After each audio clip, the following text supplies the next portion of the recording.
안녕하세요. 오늘 저와 함께 6월 11일 속회원가를 공부해 보도록 하겠습니다. 오늘 본문의 말씀은 사도행전 9장입니다. 먼저 앞서 스데반의 순교 이후에 초대교회, 즉 예루살렘 교회 본격적인 박해와 핍박이 시작이 됩니다. 그 박해의 중심에 바로 사울이라고 하는 청년이 있었습니다. 성경에 보면은 사울이 교회를 잔멸한다 이런 표현을 쓰고 있는데 정말 예수 믿는 사람 한 사람이라도 다 끝까지 찾아내서 그들을 옥에 가두고 죽이려고 하는 그런 박해를 시작을 했던 것입니다. 이 박해로 인해서 하나님의 말씀이 또한 성취되는 결과를 가져오게 됩니다. 우리 예수님께서 성령이 임하면 너희가 권능을 받고 예루살렘과 온 유대와 사마리아와 땅끝까지 이르러 내 증인이 되라고 말씀해 주셨는데, 그동안은 성령을 받았지만 예루살렘 교회를 중심으로 예루살렘을 벗어나지 않은 채 제자들이 신앙생활을 하고 있었습니다. 근데 스데반의 박해 이후 강제적으로 모두가 다 흩어지게 되죠. 예루살렘 교회에 있었던 그 많은 성도들이 민물이 빠져나가듯이 그렇게 쫙 이렇게 썰물처럼 빠져나가게 됩니다. 그러면서 복음이 자연스럽게 온 유대로 퍼져나가게 되고 결국은 유대인들이 꺼려했던 사마리아까지 가서 복음이 전파되게 됩니다.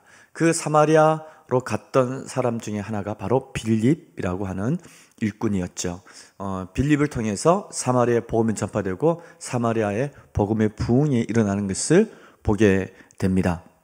이렇게 흩어진 제자들을 통해서 복음이 여러 나라 여러 민족으로 퍼져나가자 사울이라고 하는 이 청년은 다메섹까지 가서 예수 믿는 사람들 그 잔당들을 소탕하겠다라는 마음을 갖고 예루살렘 사내들은 공회로부터 공문서 즉 체포영장을 발부받아서 그 길을 떠나게 되는 것을 보게 됩니다. 이렇게 복음의 확장이 이루어지는 가운데 우리 예수님께서는 이방인 선교, 본격적인 헬라 문화권에 있는 나라와 민족들에게 복음을 전하기 위해서 한 사람의 일꾼을 선택하게 됩니다. 그런데 그 일꾼은 그 누구도 생각하지 못했던 의의 뜻밖의 인물이 선택이 되죠. 그가 바로 예수 믿는 사람들의 박해에 앞장섰던 예루살렘 교회를 박해에 앞장섰던 사울이었습니다.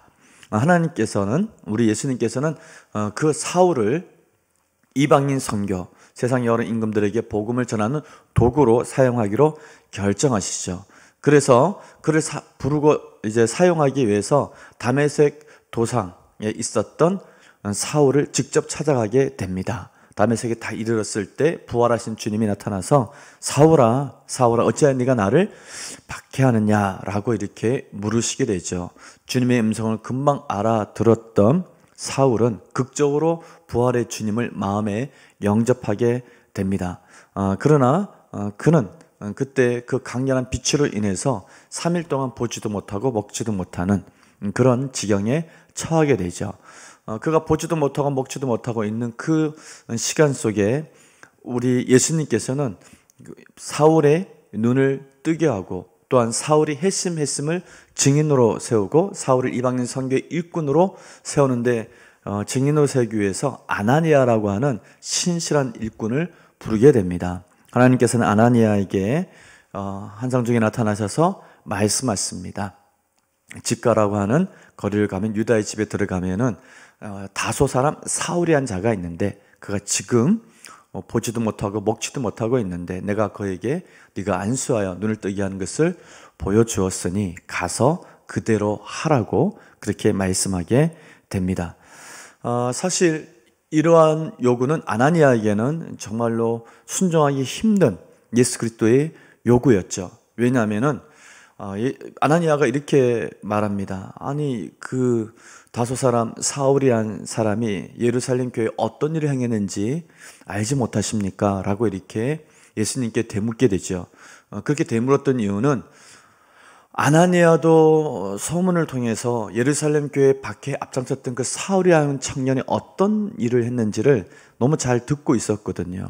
사랑하는 형제들, 정말 예수님의 살과 피를 나누었던 그 형제들을 박해하고 심지어 스데반을 죽이는데 증인까지 섰고, 그리고 지금은 이 다메섹까지 와서 예수 믿는 사람들 그 잔당들을 소탕하겠다고 하는 그런 마음을 갖고 오는 자였기 때문에 그런 그를 이방인 선교의 일꾼으로 선택하신 그 예수님의 선택을 선뜻 이해하기가 힘들었을 것입니다. 왜냐하면 예루살렘 교회에는 스데반 또 빌립 같은 아주 신실한 일꾼들이 이미 많이 있었기 때문에 그런 사람 중에 한 명을 선택해서 충분히 이방인 선교를 해도 되는데, 그런데 예수님의 선택은 전혀 뜻밖의 오히려 교회를 박해하고 있었던 그 사울이라 하는 자를 이방인 선교의 그릇으로 선택을 하신 것입니다.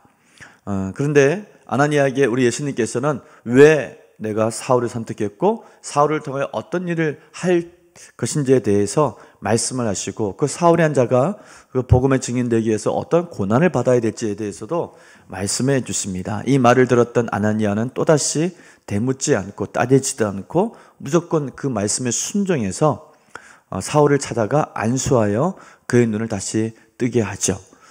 그런데 아나니아가 처음 사울이라는 자를 만났을 때 불렀던 그 호칭이 아주 마음을 감동시킵니다.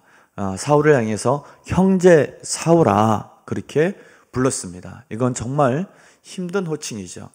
유대인 기독교인들에게 형제라고 하는 그 말은 단순히 오늘날 우리가 형제 자매 이렇게 부르는 그런 가벼운 말이 아니라 예수님의 살과 피를 함께 나눠 마신 정말 모든 것을 함께 책임지는, 함께 아파하고 함께 즐거워하는 그런 책임 있는 그런 공동체 일원이 되었음을 얘기하는 것이었습니다.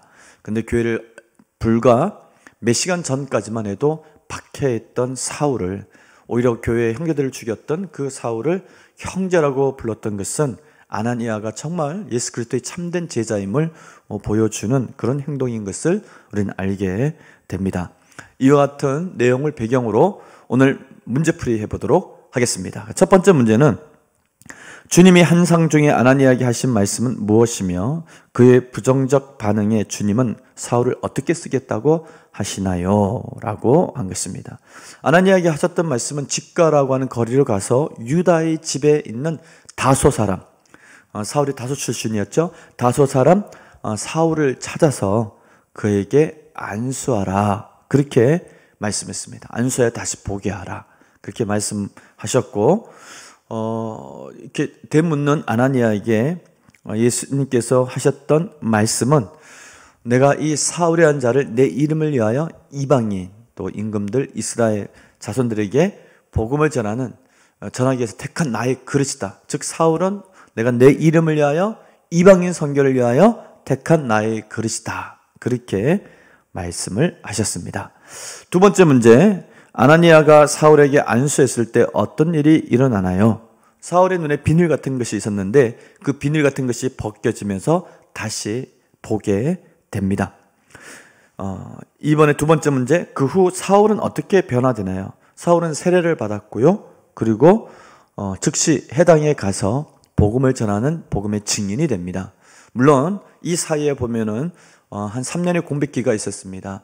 아라비아로 가서 머물고 기도하고 이 복음을 정리한 다음에 다시 다메섹으로 돌아와서 복음을 전하는, 해당 가서 복음을 전하는, 사도행전에 이 이야기가 생략되어 있지만 다른 서신에 기록이 되어져 있습니다. 그래서 사울은 세례를 받았고 아라비아에서 3년 동안 기도하고 말씀을 복음에서 복음을 정리했고 다시 다메섹에 와서 유대인의 해당에 들어가 복음을 증언하는 일을 했다. 그렇게 정리하시면 되겠습니다.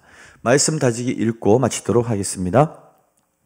사울의 해심대에는 그를 이끌어준 신실한 제자 아나니아가 있었습니다. 아나니아는 자기 감정과 생각을 내려놓고 말씀에 순종해 사울에게 찾아가서 그를 형제라 부르며 안수합니다.